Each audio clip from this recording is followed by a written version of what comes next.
Welcome back to Wager Wars, where me, George Carmona, and the other Babs are going head-to-head with our best NFL picks each week. Last week, I went 3-0 with my picks with an average line of plus 134 and bringing back $401 of profit. I went 1-2 last week with an average line of plus 134. I am negative 113 for the week. And here are my best bets for week 2. And my first pick for Wager Wars is going to be the Saints minus 1.5. That's at minus 107 at Unibet. $100 here is going to pay back $193.46. Derek Carr is out here calling his shots, and he looked okay, and I think he's got a little bit of moxie going, and well, Bryce Young had trouble seeing over the line and threw interceptions right in the exact same spot twice. The Saints are going to get this one done. And my second pick is going to be the total under 36 in the Commanders-Broncos game. That's at plus 145 at Bet365. When I saw this number, I just had to hop right on it. Both these teams are going to struggle, and you're going to see a low-scoring game. A $100 bet returns $245 at Fliff. Ron Rivera honestly seems a bit washed up, and Sean Payton still has some work to do with Russell Wilson to get him back into the right mindset. So I can expect a low-scoring, poorly played game. And my final bet for Wager Wars is going to be under 42.5 for the 49ers-Rams game. That's at plus 130. And I'm expecting the 49ers to score a lot of points, but not a lot out of the Rams. The 49ers defense looks great, and Brock Purdy has proven that he is that.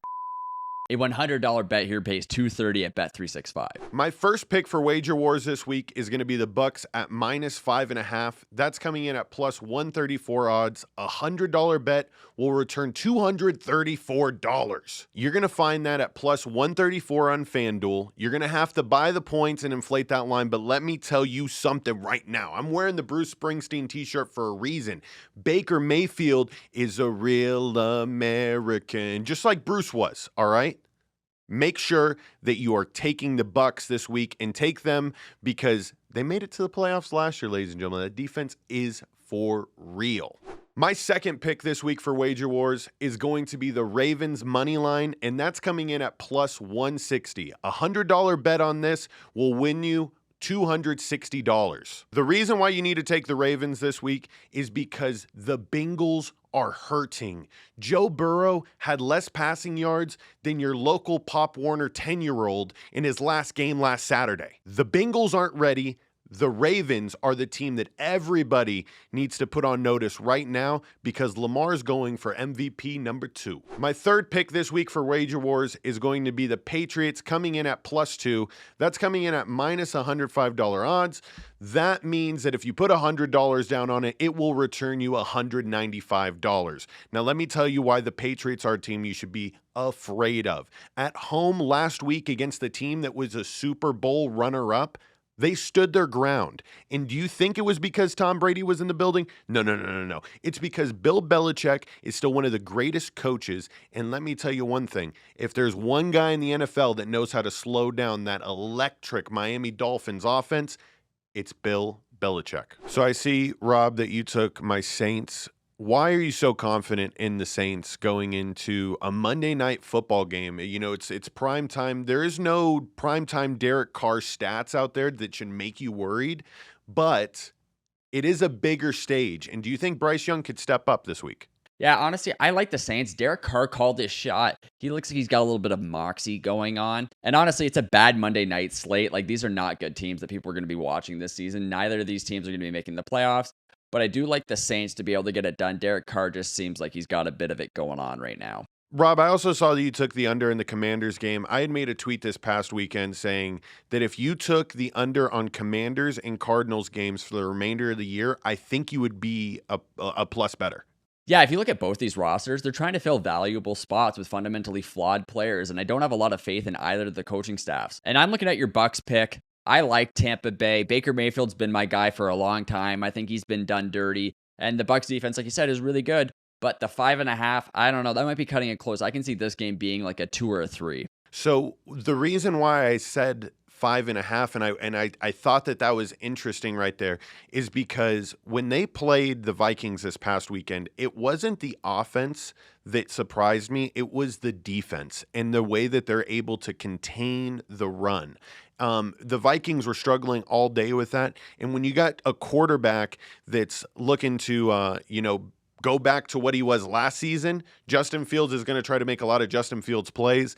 That's not going to happen because that Bucs defense is fast, it's physical, and it's always there, baby. And speaking of last week, that Aaron Rodgers injury was hard to watch. It's the turf monster. Everybody's been saying we need to go away from the turf. People want to drive their cleats into the dirt, scoop it up. You know what I mean? And when you watch that play, you see his foot just completely just, and his little Achilles just, and it was a sad sight to watch 4 plays into the game. There was a lot of things that, I was thinking of, Rob, that are longer than Aaron Rodgers' Jets career. Are there any that come to your mind? At number 4, the popcorn I microwaved last night. At number 3, the first commercial break. At number 2, trying to launch Madden. And for me, at number 1, the national anthem. Rob, that is a stellar top 4.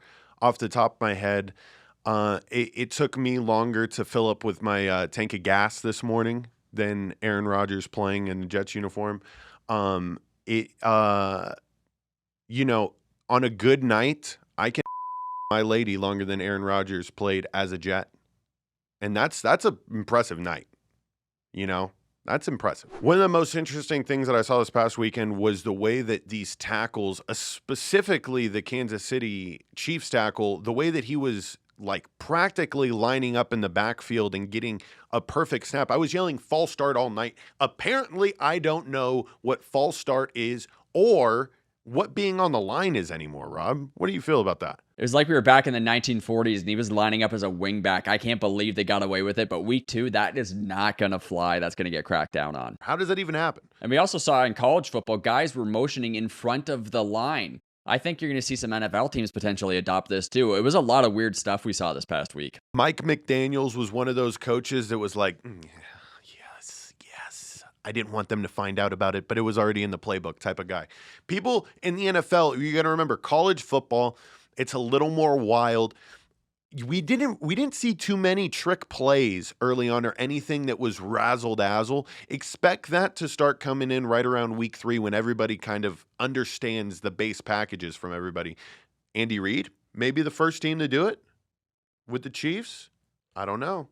All right, guys, we've had a crazy week to start Wager Wars, and we're going into a second week where George has the opportunity to get back some points on me. I'm leading with profit right now, but anything can change. You can lose 3 bets or you can win them all. Make sure to tune in to Wager Wars to get your best bets every week.